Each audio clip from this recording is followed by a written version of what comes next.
But let's talk about the January 6th committee because it's all weirdly linked. We got this story from Yahoo News. Trump lunged for steering wheel on January 6th, demanded to be taken to Capitol. Former aide testifies. When this story came out, so they announced Cassidy Hutchison was a surprise shock witness with new evidence. And then I hear that apparently Donald Trump lunged for the steering wheel, and I'm like, have y'all ever been in a limo? Yeah, do they think he's riding shotgun? Yeah. Seamus, you right? Driver? Like, yeah. It's like he's in a limo. Give me the wheel. I'm driving. Stop it. Out of my way. Ridiculous. So, Seamus, you've been in a limo before. Yes, I have. With you, as a matter of fact. That's right. Yeah. Like 3 days ago. Yes. Yeah. And the driver presses a button, and you can't get into the cabin, and there's booze, and that's why they close it, because there can't be booze in the cabin or whatever. Like, how would Trump have possibly lunged for the steering wheel in the armored White House limo from the back? And then is Trump just like hanging over the divider, like grabbing the steering wheel, trying to turn the car while the other guy's feet are on the gas and brakes? Like, it's just a stupid nonsense. It's just nobody's watching this. The fact that you can say that two years later that they held this gem back, that we didn't that we didn't hear about this immediately.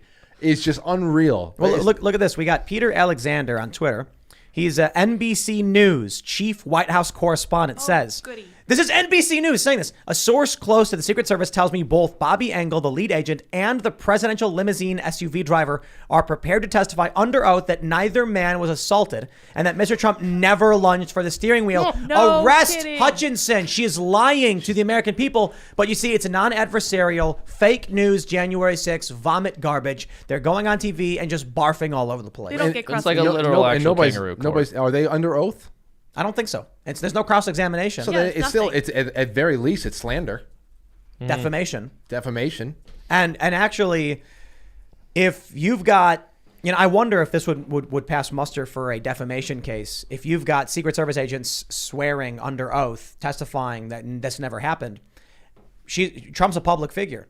The courts might just be like, meh. You have to know that she was lying, and you can be like utter reckless disregard for the truth. These men are denying it, and she can be like, they're lying. I'm telling the truth. And then how do you sue for it? Also, I love the idea that like Trump is what was he gonna drive his limo into battle?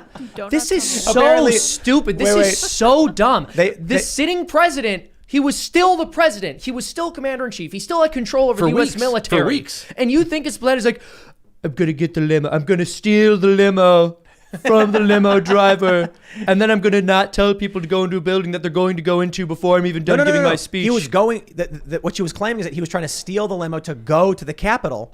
And apparently they were saying that they were like, no, Mr. President, it's dangerous. And he's like, it's fine. These people aren't here to attack me. These people are here for me or something like that. So I'm just imagining in their minds, they are painting a picture of Donald Trump being like, all right, driver, go to the Capitol. And they're like, no, sir, we can't do it. It's dangerous. No, they love me. And they're like, no, sir, I'm going anyway. And then apparently he grabs the steering wheel, lunging for it, grabs the Secret Service agent's throat.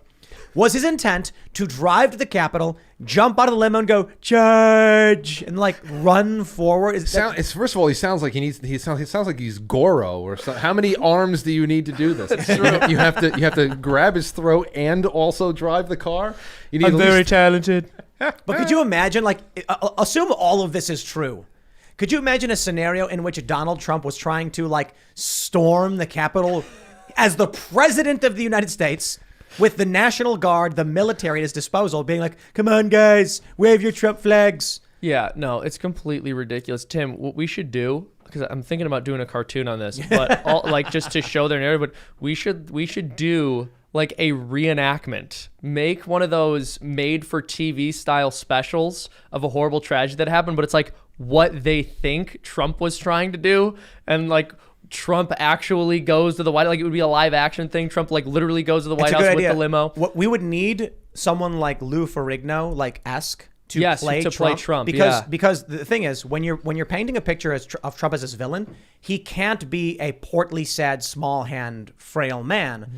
If you're trying to portray him as dangerous and scary, you need like Arnold. You need like a 6'7" super ripped guy, be like, "Give me the steering wheel now!" And he like slams the Secret Service agent, flies out of the window, and then you hear the Wilhelm scream, "Wow!" But fortunately, the Secret Service agent with his quick thinking grabbed Trump's very long tie and wrapped it around his head before Trump could take the steering wheel he from cut him. Trump's hair, which is a source of his power. And Trump was like, no. It's Samson. It's true. I'm following up on this from jalopnik.com, this story. Apparently on the 6th, when this was all happening, he wasn't in the Beast, his normal limo. He was in a Chevy Suburban that was heavily armored that didn't have a partition between the front and rear seat.